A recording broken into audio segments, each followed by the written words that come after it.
Hi everyone. हमें पता है कि सर्कुलेटरी सिस्टम में कुछ इंपॉर्टेंट फैक्टर्स थे। वो इंपॉर्टेंट फैक्टर्स कौन कौन से थे? Blood vessels, blood, heart and हमने लिम्फ की भी बात की थी, बिकॉज हमारी बॉडी में दो तरह के सर्कुलेटरी फ्लूइड सर्कुलेट करते रहते हैं। पहला फ्लूइड है ब्लड, दूसरा फ्लूइड होता है लिम्फ। तो हमने ब्लड वेसल्स पढ़ा, पंपिंग सिस्टम को पढ़ लिया जो कि हार्ट था। अब हमें मेनली पढ़ना है कि जिसका पंपिंग सिस्टम में वर्क हो रहा था, जो ट्रांसपोर्ट कराता है सारे सब्सटेंस को, वो कौन होता है? तो हमें पढ़ना है ब्लड। अब ब्लड को पढ़ने से पहले एक बार आप इस चीज को रिकॉल करो कि जब भी हम ह्यूमन बीइंग में ट्रांसपोर्ट की बात कर रहे थे तो हमारे पास होते हैं दो फ्लूइड कनेक्टिव टिश्यू। यही फ्लूइड कनेक्टिव टिश्यू का सर्कुलेशन होता है हमारी बॉडी में। इन्हीं की वजह से सर्कुलेटरी सिस्टम फॉर्म होता है। फ्लूइड कौन कौन से हैं? Blood and lymph. ब्लड के लिए अलग सर्कुलेटरी सिस्टम है एंड लिम्फ के लिए अलग। लिम्फ के लिए इनका अलग लिम्फेटिक सिस्टम होता है एंड ब्लड का सर्कुलेटरी सिस्टम ही हम नाम देते हैं। ब्लड को ट्रांसपोर्ट करने के लिए हमने कुछ इंपॉर्टेंट फैक्टर्स पढ़े थे। ब्लड वेसल्स क्या थे? जो भी वेसल्स होते, एक क्लोज टाइप का वेसल हमारी बॉडी में प्रेजेंट होता है जिसमें ब्लड ट्रांसपोर्ट होता है या फिर सब्सटेंसेस को ट्रेवल कराता है। हार्ट की बात की जाए तो हार्ट हमारी बॉडी का पंपिंग सिस्टम था।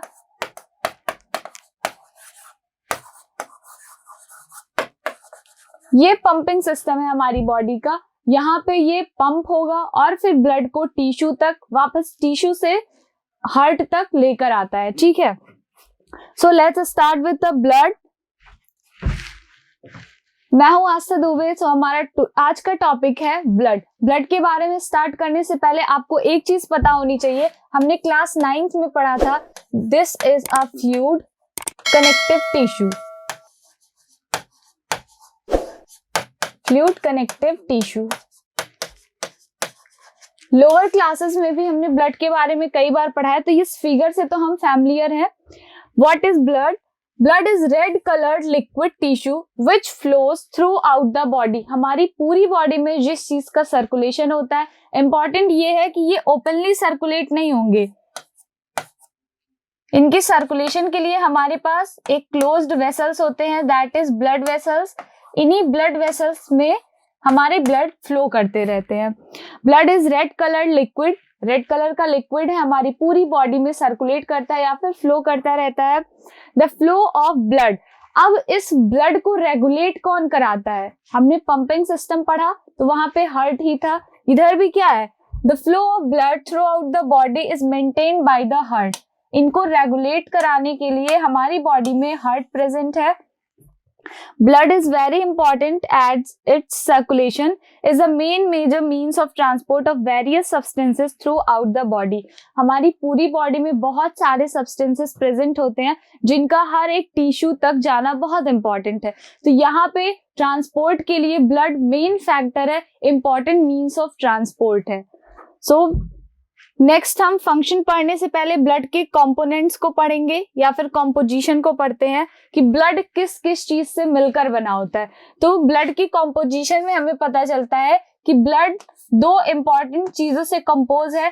पहला है प्लाज्मा, दूसरा होता है ब्लड। जैसे सपोज दैट हम क्या है, मिल्क की बात कर ले तो दूध में क्या होता है, थोड़ा, अगर प्योर की बात नहीं करते हैं तो थोड़ा दूध और थोड़ा पानी होता है, बट फिर भी वहां पे क्या है, उन चीजों को अगर सेपरेट करके देखा जाए तो वही चीज है कि ब्लड में कुछ परसेंट प्लाज्मा होता है एंड कुछ परसेंट ब्लड सेल्स प्रेजेंट होते हैं। ब्लड हमारा दो इंपॉर्टेंट चीजों से कंपोज होता है। पहला है प्लाज्मा, दूसरा है ब्लड सेल्स। प्लाज्मा की परसेंटेज की अगर हम बात करें तो percentage of plasma in our blood is 55% and percentage of blood cells in our blood is 45%। Means क्या है, ब्लड में ब्लड सेल्स का अमाउंट ही कम है। यहाँ पे सबसे ज्यादा अमाउंट अगर देखते हैं तो प्लाज्मा का होता है। अब ये प्लाज्मा क्या है और फिर ब्लड सेल्स कितने टाइप के होते हैं, क्या होते हैं, इसको हम आगे देखते हैं। अगर इस फिगर को देखो आप तो आपको क्लियरली समझ आएगा। ये टेस्ट ट्यूब है। टेस्ट ट्यूब में बेसिकली क्या किया गया, किसी पर्सन का ब्लड सैंपल लिया गया, बॉडी से ब्लड ले लिया गया। अब इस ब्लड सैंपल में इन चीजों को आप सेपरेट करके देख सकते हो कि कुछ अमाउंट आपको प्लाज्मा दिखेगा और फिर हम देखते हैं यहाँ पे सेल्स हमको देखने को मिलते हैं जो कि ब्लड सेल्स हैं, ठीक है। यहाँ पे क्या है, सबसे पहले सेपरेट जब आप करोगे तो जो प्लाज्मा वाला पार्ट है वो आपको सेपरेट होके अलग दिखेगा। फिर कुछ पार्ट्स दिखते हैं हमें जो कलरलेस वाला पार्ट होता है, वो होता है व्हाइट ब्लड सेल्स का और प्लेटलेट्स का। नेक्स्ट हम देखते हैं तो यहाँ पे हमको मिल जाता है रेड कलर का रेड ब्लड सेल्स, ठीक है। अब पहले टाइप्स पढ़ते हैं तो ये चीज आसान हो जाएगी कि ये रेड ब्लड सेल्स क्या है, प्लेटलेट्स क्या है और प्लाज्मा क्या होता है। प्लाज्मा की बात हम कर रहे हैं तो यहाँ पे आपको थोड़ा येलोइश दिखता है, बट हम बेसिकली इसको कलरलेस कहते हैं। बट अगर आप टेस्ट ट्यूब में देखते हो तो लिटिल बिट येलोइश कलर में दिखता है हमें। The liquid matrix of blood, plasma क्या है, अगर आपसे पूछा जाए व्हाट इज प्लाज्मा तो बेसिक सा आंसर आप दोगे the liquid matrix of blood is called plasma. जो भी लिक्विड मैट्रिक्स हमको दिखता है सैंपल में वो हमारा प्लाज्मा होता है। इट इज कलरलेस, बस समटाइम्स ये थोड़ा येलोइश कलर का आपको देखने को मिलेगा। Most of the plasma is formed by water, अगर ज्यादा अमाउंट में आप देखो तो हमारी बॉडी के जो वाटर होते हैं उन्हीं से फॉर्म होता है plasma. It contains various types of hormones, अब प्लाज्मा के अंदर कुछ हार्मोन्स भी होंगे, अलग अलग तरह के एंजाइम्स होते हैं, कुछ प्रोटीन्स प्रेजेंट होते हैं और कुछ सॉल्ट प्रेजेंट होंगे, कुछ अलग सब्सटेंसेस प्रेजेंट होते हैं एंड सम केमिकल्स भी प्रेजेंट होते हैं। प्लाज्मा की कॉम्पोजिशन की बात की जा रही है। प्लाज्मा अगर मेनली देखा जाए most of the plasma is formed by water, जो वाटर है उससे फॉर्म होता है। और अगर वाटर को आप छोड़ दो तो वहां पे प्लाज्मा कंटेन करते हैं सम हार्मोन्स को, कुछ केमिकल्स को कंटेन करता है, कुछ एंजाइम्स को कंटेन करेगा, कुछ प्रोटीन्स को कंटेन करेगा। 3 इंपॉर्टेंट टाइप्स ऑफ प्रोटीन्स, अब जो प्रोटीन्स की हमने बात की यहाँ पे बहुत ज्यादा मोस्ट इंपॉर्टेंट जो है, बहुत सारे प्रोटीन्स होते हैं बट हम बेसिकली मोस्ट इंपॉर्टेंट प्रोटीन की बात करेंगे। तो इधर प्रोटीन्स जो प्रेजेंट होते हैं फिब्रिनोजेन है, एल्ब्यूमिन है एंड गामा ग्लोब्यूलिन है, ये सारे के सारे प्रोटीन्स है। तो आप ये नाम को याद रखो, आगे हायर क्लासेस में आप इनसे फैमिलियर हो जाओगे। ब्लड सेल्स की अब बात करते हैं। प्लाज्मा की कहानी इतनी थी कि प्लाज्मा क्या है, एक येलोइश कलर का या फिर कलरलेस लिक्विड होता है, हमारी बॉडी में प्रेजेंट होगा। बॉडी में भी क्या है, हमारे ब्लड का एक कंपोनेंट है, ब्लड में प्रेजेंट होगा। और इनका कॉम्पोजिशन जो है ब्लड में, ये चीज इंपॉर्टेंट है, 55% होता है। 55% में क्या है, यहाँ पे मोस्ट ऑफ द पार्ट अगर हम बात करें 95% इस 55% में वाटर होता है। और फिर अगर 5% में देखते हैं तो हार्मोन्स होते हैं, एंजाइम्स होते हैं, प्रोटीन्स होते हैं, कुछ केमिकल्स होते हैं एंड कुछ अमाउंट्स ऑफ मींस 0.1% की बात करें तो कुछ सॉल्ट्स भी प्रेजेंट होते हैं। अब ब्लड सेल्स की बात करते हैं। ब्लड का सेकेंड कंपोनेंट है ब्लड सेल, सेकेंड कंपोनेंट है।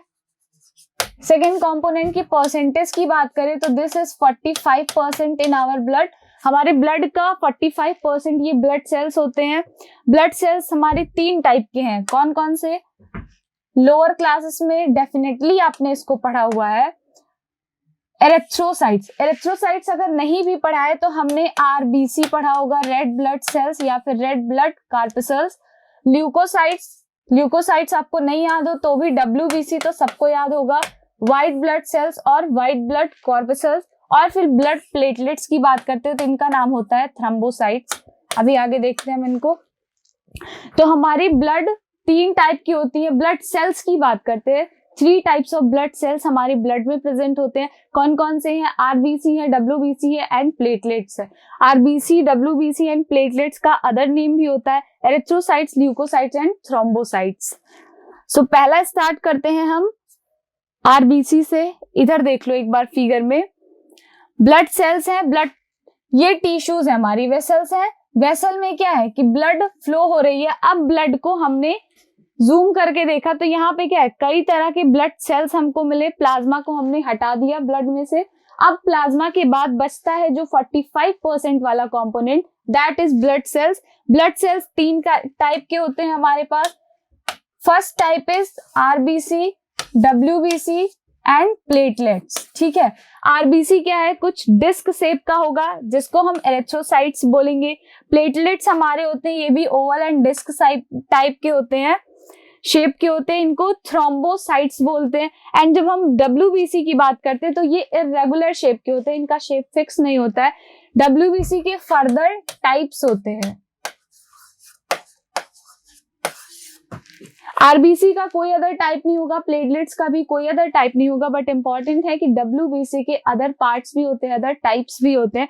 वो टाइप्स अभी आगे हम पढ़ेंगे। यहाँ पे नेम दिया हुआ है basophil, neutrophil, eosinophils, monocyte and lymphocyte. ये 3 अलग होते हैं, ये 2 अलग होते हैं, बट टाइप किसके हैं? WBC के ही है। ठीक है, सो पहला स्टार्ट करते हैं विद द एरिथ्रोसाइट्स।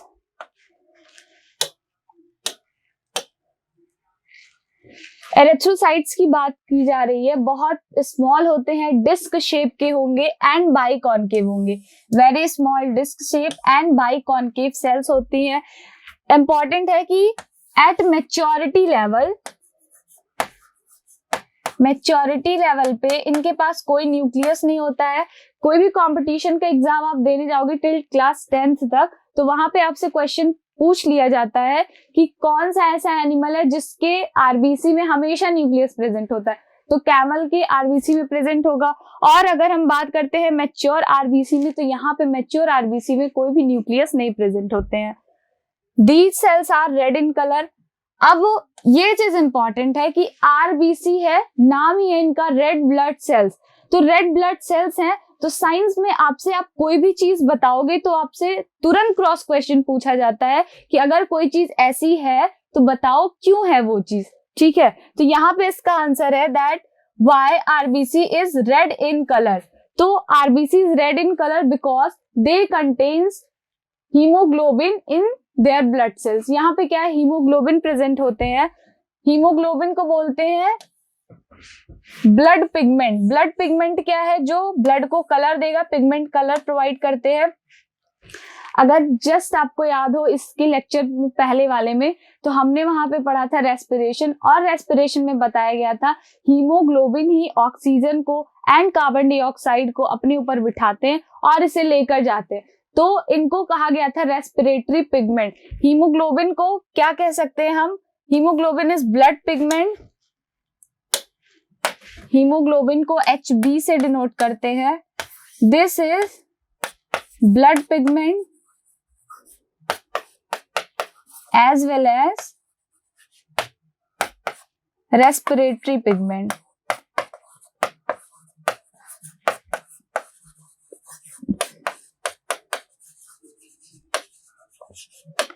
ये इंपॉर्टेंट है।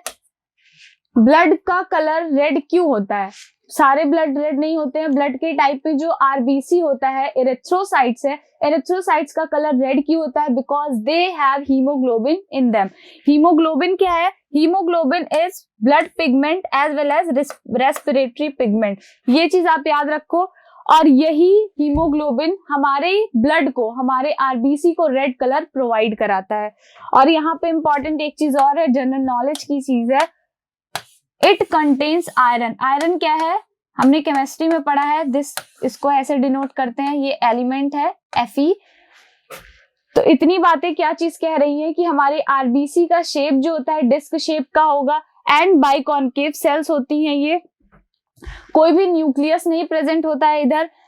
आरबीसी का कलर रेड क्यों है? क्योंकि इनके पास हीमोग्लोबिन प्रेजेंट होते हैं। हीमोग्लोबिन को रेस्पिरेटरी पिगमेंट या फिर ब्लड पिगमेंट भी बोला जाता है। एंड इंपॉर्टेंट चीज ये है कि आरबीसी के पास आयरन होता है। आयरन क्यों है? क्योंकि हीमोग्लोबिन के अंदर रेड कलर पिगमेंट प्रेजेंट होते हैं जो कि आयरन होते हैं। ठीक है, आरबीसी का शेप अगर आप देखो तो कुछ इस तरीके से आपको देखने को मिलेगा। तो इसमें कितनी बातें हमें पता चली कि इनका शेप जो है वो डिस्क शेप का होता है। बाइकॉनकेव सेल्स होती हैं। इंपॉर्टेंट है, इसका कलर रेड है। Red colour due to haemoglobin. अब हीमोग्लोबिन क्या है? हीमोग्लोबिन को blood pigment and respiratory pigment भी कहते हैं। यही हीमोग्लोबिन हमारी जो रेस्पिरेटरी गैसेस होती हैं, ऑक्सीजन एंड कार्बन डाइऑक्साइड, इनका ट्रांसपोर्ट टिश्यू टू टिश्यू कराता है। ठीक है, नेक्स्ट आगे प्रोसीड करते हैं। एरिथ्रोसाइट्स के बारे में 2 पॉइंट और है, इंपॉर्टेंट है। इनके लाइफ स्पैन के बारे में आपसे पूछ लिया जाता है हमेशा, तो इनकी लाइफ स्पैन कितनी होती है? 120 डेज, 120 दिन की इनकी लाइफ स्पैन होगी। अगर हम आरबीसी काउंट की बात करें एक हेल्दी पर्सन में, यहाँ जितने भी डेटा हमें देखने को मिलते हैं, ऐसा नहीं है कि हर एक पर्सन में सेम होगा।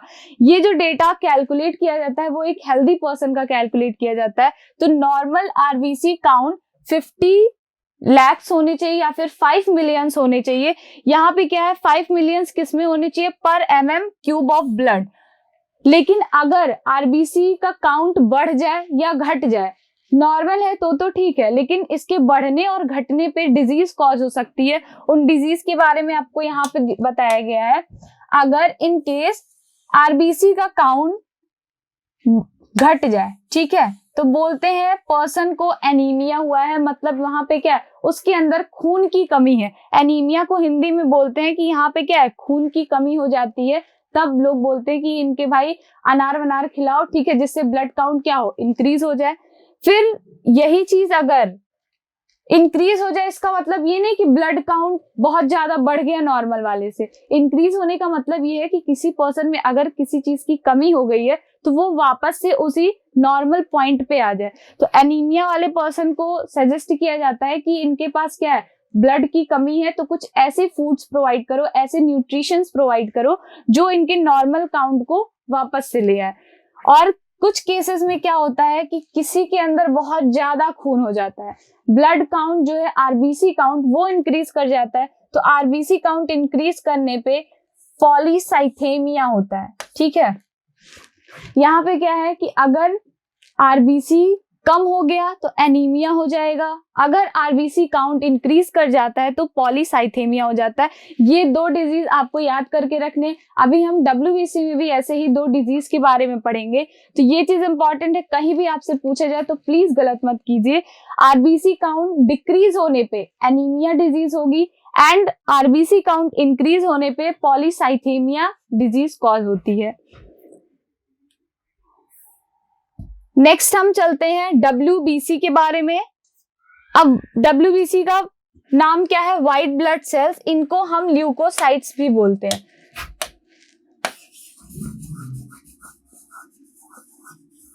ल्यूकोसाइट्स भी इनको कहा जाता है।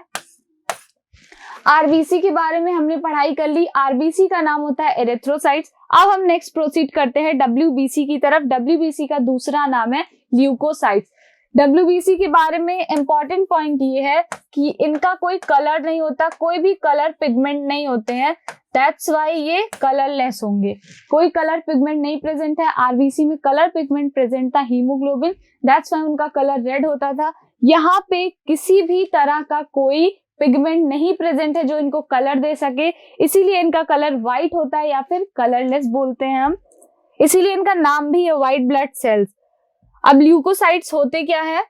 White blood cells are lesser in number than red blood cells. अभी हमने आरबीसी के काउंट को पढ़ा था, तो हमारी ब्लड में ब्लड सेल्स की अगर हम बात करें तो जितनी अमाउंट आरबीसी होती है उससे कम अमाउंट में डब्ल्यूबीसी प्रेजेंट होते हैं। नॉर्मल डब्ल्यूबीसी काउंट की बात करते हैं हम तो 8000 पर mm³ ऑफ ब्लड होता है। और अगर यहाँ पे आरबीसी, जैसे हमने आरबीसी में 2 डिजीज पढ़े, सेम यहाँ भी होता है कि अगर डब्ल्यूबीसी बढ़ जाता है किसी के ब्लड में या फिर डब्ल्यूबीसी घट जाए तो कौन से डिजीज कॉज होते हैं। तो इधर भी दिया हुआ है कि अगर fall in WBC count is, तो इसको हम ल्यूकोपीनिया बोलते हैं। किसी के अंदर व्हाइट ब्लड सेल्स की कमी हो जाती है तो उस डिजीज को ल्यूकोपीनिया कहते हैं। और अगर WBC काउंट बहुत ज्यादा बढ़ जाए, नॉर्मल काउंट से बहुत ज्यादा WBC बढ़ जाए, तो व्हाइट ब्लड सेल्स बढ़ने के बाद ल्यूकीमिया हो जाता है। Leukaemia is a type of cancer. और अगर याद हो आपको तो इसी कैंसर को ही हम बोलते हैं ब्लड कैंसर।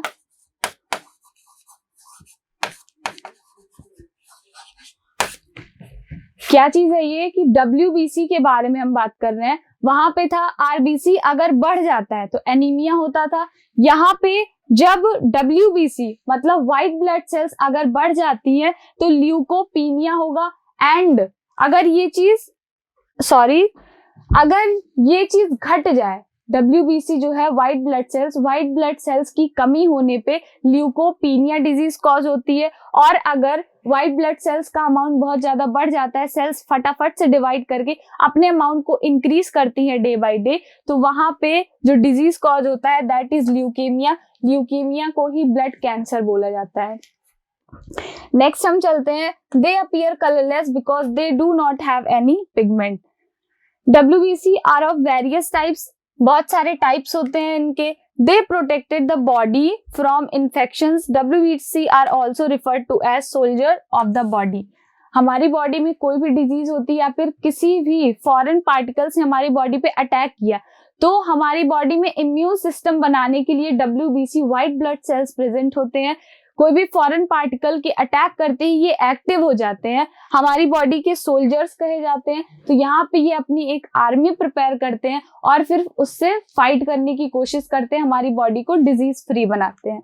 ये जो टाइप्स दी हैं इनके बारे में हम देखते हैं। टाइप्स ऑफ WBC में न्यूट्रोफिल्स मिलता है हमें। न्यूट्रोफिल्स क्या है? जो भी बैक्टीरिया, फंजाई या फिर फॉरेन पार्टिकल्स हमारी बॉडी पे अटैक करते हैं उनसे लड़ाई करने में ये हेल्प करता है। मोनोसाइट्स की बात करते हैं, clean up damage cell. Body में कोई भी रप्चर हो गया, डैमेज हो गया तो उनको क्लीन करने के लिए हेल्प करते हैं मोनोसाइट्स। ओइसनोफिल्स की बात करते हैं, कोई भी पैरासिटिकल डिजीज कॉज होती है उन पैरासाइट्स को किल करने में हेल्प करेगा। कोई कैंसरस सेल होते हैं तो कैंसरस सेल ऐसे ही नहीं अचानक से डेवलप हो जाती है, पहले हमारी बॉडी उस चीज के लिए भी फाइट करती है और जब वो फाइट करने में फेल हो जाती है तब वो डिजीज बहुत बड़ी हो जाएगी। यहाँ पे क्या है, ओइसनोफिल्स के पास पैरासाइट को किल करने के लिए, कैंसर सेल्स को किल करने के लिए बहुत सारे एजेंट्स प्रेजेंट होते हैं, ये उनमें हेल्प कराते हैं। एंड इन्वॉल्व एलर्जिक रिस्पॉन्स, कोई भी एलर्जी हो जाए बॉडी में या किसी ऑर्गन को कोई प्रॉब्लम हो रही हो स्किन में, बॉडी में, टिश्यूज में, तो वहां पे ये उस चीज के लिए रिस्पॉन्स दिखाते हैं। लिम्फोसाइट्स की बात करते हैं तो लिम्फोसाइट्स हेल्प करता है कोई भी हमारी बॉडी में वायरस का अटैक हुआ। न्यूट्रोफिल्स की बात कर रहे थे, बैक्टीरिया हुआ, फंजाई हुआ या फिर फॉरेन पार्टिकल। बट अगर वायरस का अटैक होता है हमारी बॉडी पे तो उस टाइम पर लिम्फोसाइट्स एक्टिव होते हैं, हमारी बॉडी की इम्यून को बार बार मेमोराइज कराते हैं कि इस चीज से आपको फाइट करना है, उसके लिए आर्मी प्रिपेयर करते हैं। लिम्फोसाइट्स के बारे में अभी हम लिम्फेटिक सिस्टम में भी पढ़ेंगे।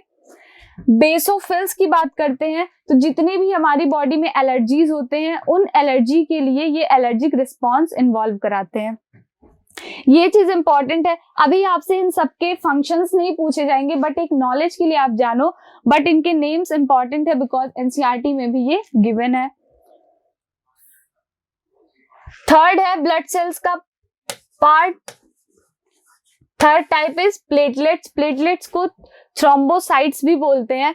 थ्रोम्बोसाइट्स के बारे में क्या है कि ये ओवल या फिर डिस्क शेप के होंगे, इनके पास भी कोई न्यूक्लियस नहीं होता मैच्योरिटी लेवल पे। प्लेटलेट्स हेल्प इन, अब इनका काम क्या है, हमारी बॉडी में प्रेजेंट है, कोई ना कोई काम होगा।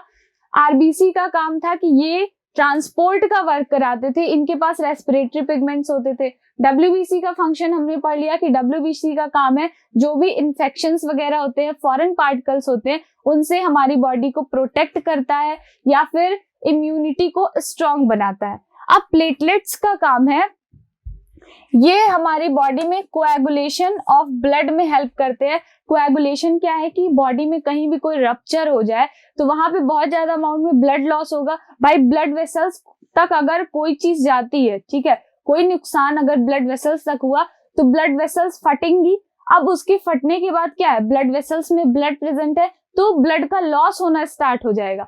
उसी ब्लड लॉस को प्रिवेंट करने के लिए हमारी बॉडी में प्लेटलेट्स प्रेजेंट होते हैं।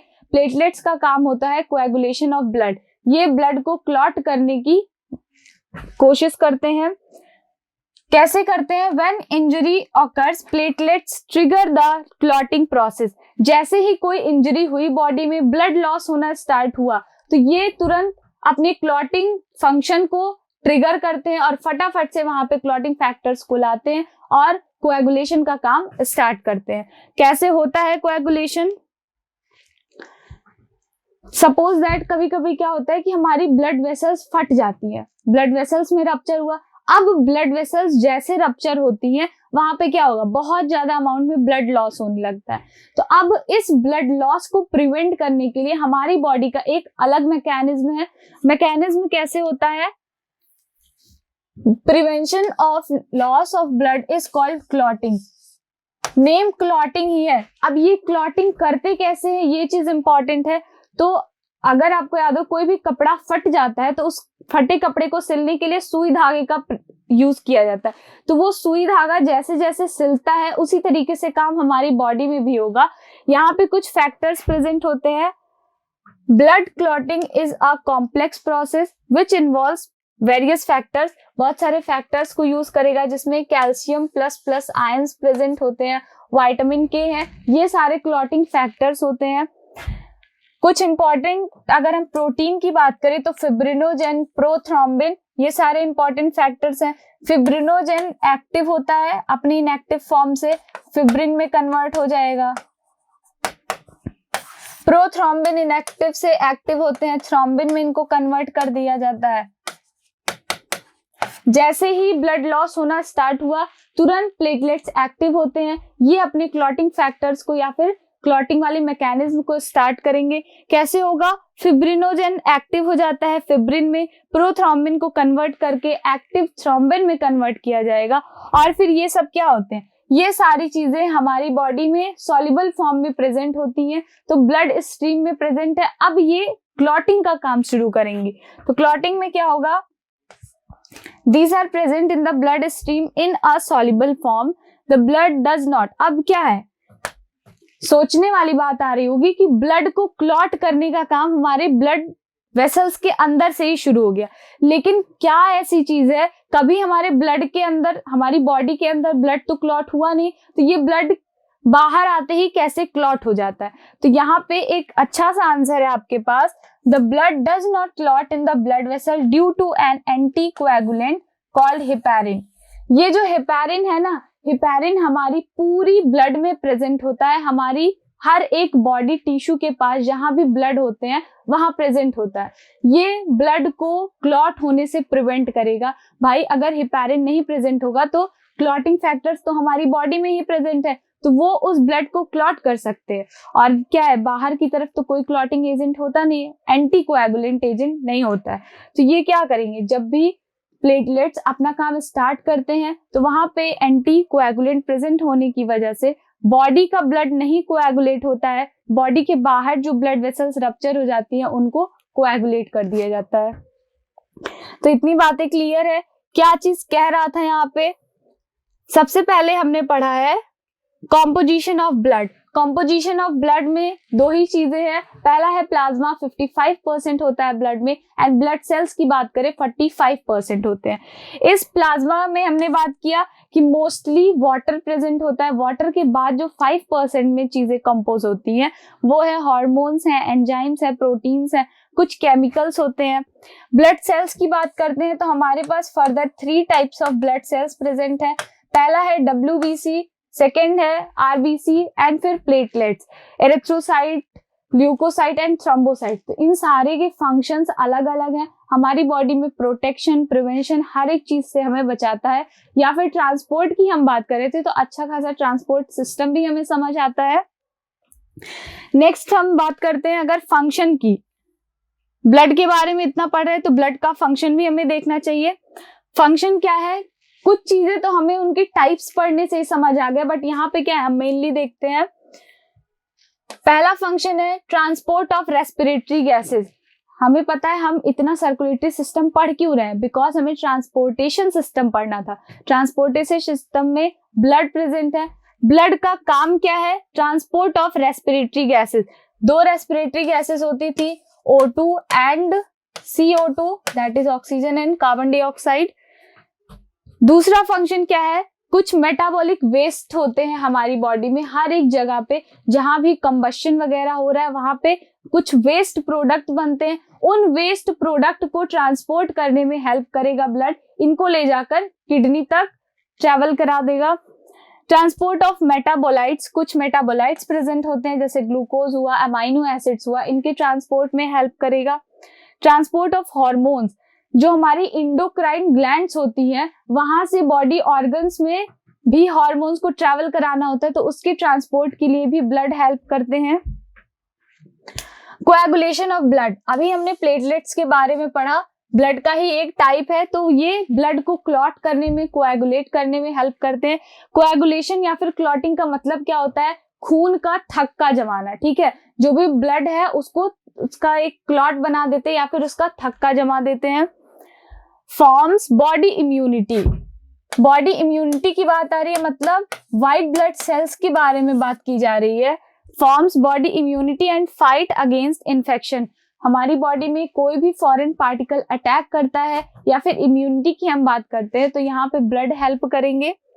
It protects the body from the attack of foreign bodies and disease causing pathogen, कोई भी फॉरेन पार्टिकल, वायरस हुआ, बैक्टीरिया हुआ, पैरासाइट्स हुए, अगर वो आपकी बॉडी पे अटैक करते हैं तो वहां पे WBC एक्टिव होंगे and soldier of the body कही जाती है इनको, तो ये उससे फाइट भी करते हैं। Distributes energy and heat, heat और एनर्जी को डिस्ट्रीब्यूट करते हैं और फिर ये हमारी बॉडी के टेम्परेचर को भी कंट्रोल करते हैं, मेंटेन करे रखते हैं। हेल्प इन वाउंड हीलिंग, अगर कहीं चोट वोट लग जाती है तो यही क्या है, जो हमने प्लेटलेट्स के बारे में अभी पढ़ा है, वो एक्टिव होते हैं और उस चोट को सही करने में हेल्प करते हैं। कोई अगर और इंजरी हो जाती है तो वहां पे WBC एक्टिव हो जाते हैं। Maintains water and ionic balance, हमारी बॉडी में प्लाज्मा प्रेजेंट है, ब्लड में प्लाज्मा प्रेजेंट है, जो हेल्प करेंगे वाटर एंड आयनिक बैलेंस को मेंटेन करने के लिए। सो ये कहानी पूरी थी ब्लड के बारे में। ब्लड के बाद हम दूसरे फ्लूइड की तरफ चलते हैं, दैट इज लिम्फ और लिम्फेटिक सिस्टम। अब लिम्फ के बारे में पढ़ रहे हैं तो इनका एक अलग सिस्टम है, सिस्टम का नाम है लिम्फेटिक सिस्टम। इस फिगर में आपको कुछ इंपॉर्टेंट चीजें देखने को मिल रही हैं, वो इंपॉर्टेंट चीजें क्या है उनको हाईलाइट करते हैं। एक है tonsil, thymus gland, spleen, bone marrow, ठीक है। ये जो 4 चीजें हमें देखने को मिल रही हैं, इनको हम बोलते हैं लिम्फ नोड। ये लिम्फ नोड्स हैं, ये हमारी बॉडी में इम्यूनिटी के लिए बहुत ज्यादा हेल्पफुल होते हैं। यहाँ पे क्या है, लिम्फ स्टोरेज की बात करते हैं तो इधर ही स्टोर होते हैं, ये लिम्फ नोड्स होते हैं। लिम्फ नोड्स कौन कौन से हैं? टॉन्सिल हो गया, थाइमस ग्लैंड हो गया, स्प्लीन हो गया एंड बोन मैरोज हो गए। Lymph is another circulatory fluid, पहले ब्लड की बात हमने की, ब्लड के बाद दूसरा वाला जो सर्कुलेटरी फ्लूइड है हमारी बॉडी में, दैट इज लिम्फ। कहाँ पे प्रेजेंट होते हैं? ब्लड प्रेजेंट होता था ब्लड वेसल्स में, सेम चीज क्या है कि लिम्फ भी प्रेजेंट होंगे एक अपने सेपरेटेड लिम्फेटिक वेसल्स में और लिम्फेटिक ग्लैंड्स में। लिम्फ का कलर की बात करते हैं, इनका किस तरीके से कॉम्पोजिशन वगैरह है, तो ये लाइट येलो फ्लूइड होते हैं। Contains a large number of lymphocyte sales, lymphocyte sales का मतलब क्या है? WBC, अभी हमने वहां पे WBC के टाइप्स में पढ़ा था लिम्फोसाइट्स, लिम्फोसाइट्स यहाँ पे हैं। लिम्फ ही क्या करते हैं? Large number of lymphocyte sales को कंटेन करके रखते हैं। लिम्फोसाइट्स क्या है? A type of WBC। Lymph flows only in one direction, अगर लिम्फ को हम ब्लड से डिफरेंशिएट करें तो ब्लड क्या था? हार्ट से हमारी हर एक टिश्यू तक और टिश्यू से हमारी हार्ट तक आता था। सेम चीज क्या थी? हार्ट टू लंग भी था एंड लंग्स टू हार्ट भी यहाँ पे ट्रांसपोर्ट हो रहा था। बट इधर क्या है? लिम्फ सिर्फ और सिर्फ एक डायरेक्शन में फ्लो करता है, वो डायरेक्शन क्या है? हमारी टिश्यू से ही हमारी हार्ट की तरफ ट्रांसपोर्ट करेगा। फॉर्मेशन ऑफ लिम्फ की बात करते हैं तो ये कैसे फॉर्म होते हैं? आपको पता है कि आपकी जो सेल्स होती हैं, हमारी हर एक सेल्स के पास एक लिक्विड प्रेजेंट होता है जिसको हम एक्स्ट्रा सेलुलर फ्लूइड बोलते हैं। एक्स्ट्रा सेलुलर फ्लूइड को ECF भी कहा जाता है। ये ECF कैसे बन रहा है? जब जब ECF जो भी सेल्स के आसपास आजू बाजू में उनके जो लिक्विड होता है, जो फ्लूइड प्रेजेंट होता है, दैट इज ECF, जब ये ECF ओल्ड हो जाते हैं, मतलब पुराना होता जाता है, तो इसको रिप्लेस कर दिया जाता है नए नए ECF से। तो जो ये पुराना वाला ECF है, इसको ले जाके इकट्ठा कर दिया जाता है। कहाँ पे इकट्ठा होंगे? ब्लाइंड वेसल्स में। ब्लाइंड वेसल्स को ही लिम्फेटिक वेसल्स कहते हैं। कैसे लिम्फ का फॉर्मेशन हुआ, ये चीज समझ आई कि हमारी हर एक सेल्स के पास एक्स्ट्रा सेलुलर फ्लूइड होता है। जब ये ECF ओल्ड हो जाते हैं, पुराने हुए, तो इनको रिप्लेस कर दिया जाता है। रिप्लेस करने के बाद जो ये पुराना वाला ECF है, इनको इकट्ठा कर लेते हैं लिम्फेटिक वेसल्स में, और यही जो ओल्ड वाला ECF होता है, उसी को हम लिम्फ बोलते हैं। लिम्फ कुछ नया नहीं है, जो पुराना वाला ECF होता है, इसी को ही हम लिम्फ बोलते हैं। It now reach the lymph node. और ये कहाँ पे? लिम्फेटिक वेसल से ये जो लिम्फ है या फिर ECF है पुराना वाला, ये कहाँ पे जाएगा? जो हमने अभी लिम्फेटिक नोड्स के बारे में पढ़ा था, लाइक थाइमस हो गया, टॉन्सिल्स हो गए, पेयर पैचेस हो गए, स्प्लीन हो गया, ठीक है। यही सारे लिम्फ आगे चल के वहां पे इकट्ठा हो जाते हैं और फिर बॉडी में अलग अलग तरह के प्रोटेक्शन का, प्रिवेंशन का काम करते हैं। नेक्स्ट हम बात कर रहे हैं उनकी कॉम्पोजिशन की। Composition of lymph is similar to blood but it has no RBC। इनके composition की बात करें तो ये blood की तरह ही similar होता है, पर इनके पास कोई भी RBC नहीं होते हैं, इसीलिए ये कलरलेस होंगे। बिकॉज हमें पता है RBC में क्या थे? RBC में हमारे हीमोग्लोबिन प्रेजेंट थे जो इसको कलर प्रोवाइड करते थे। lymph is rich in fats। किसमें रिच है ये? फैट्स में। और ये फैट कहाँ का है? इंटेस्टाइन का होता है। इंटेस्टाइन का।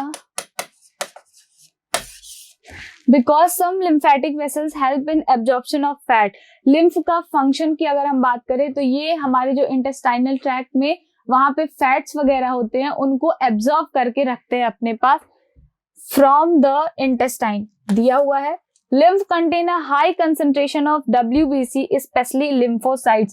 lymph जो होते हैं वो ज्यादा अमाउंट में हाईली कंसंट्रेशन ऑफ WBC को कंटेन करते हैं। lymphocytes की बात कर रहा है। lymphocytes की आप हायर क्लासेस में जाओगे तो पढ़ोगे यहाँ पे T cells and B cells के बारे में, ठीक है। T सेल्स और B सेल्स के बारे में आपको हायर क्लासेस में नॉलेज मिलेगी। तो यहाँ पे क्या है कि जो भी हमारी बॉडी में हमने ब्लड कैंसर की बात की थी, वो इसी लिम्फ की वजह से ही होता है। तो इसको आप हायर क्लासेस में पढ़ोगे। ये पूरी कहानी लिम्फ और ब्लड की थी। बेसिकली हमारा फोकस था कि ट्रांसपोर्टेशन सिस्टम किस तरीके से ह्यूमन बींग्स में होता है। ह्यूमन बींग में ट्रांसपोर्ट करने के लिए दो फ्लूइड प्रेजेंट होते थे, पहला है ब्लड, दूसरा है लिम्फ। तो हमने आज वो भी कंप्लीट कर लिया। अब नेक्स्ट सेशन में हम एक क्विक रिवीजन करेंगे इसका और फिर अपने नेक्स्ट टारगेट की तरफ मूव करेंगे। नेक्स्ट टारगेट हमारा है एक्सक्रीशन का, एंड फिर फटाफट से ये चैप्टर भी कंप्लीट हो जाएगा। सो आज के लिए इतना ही। Thank you so much.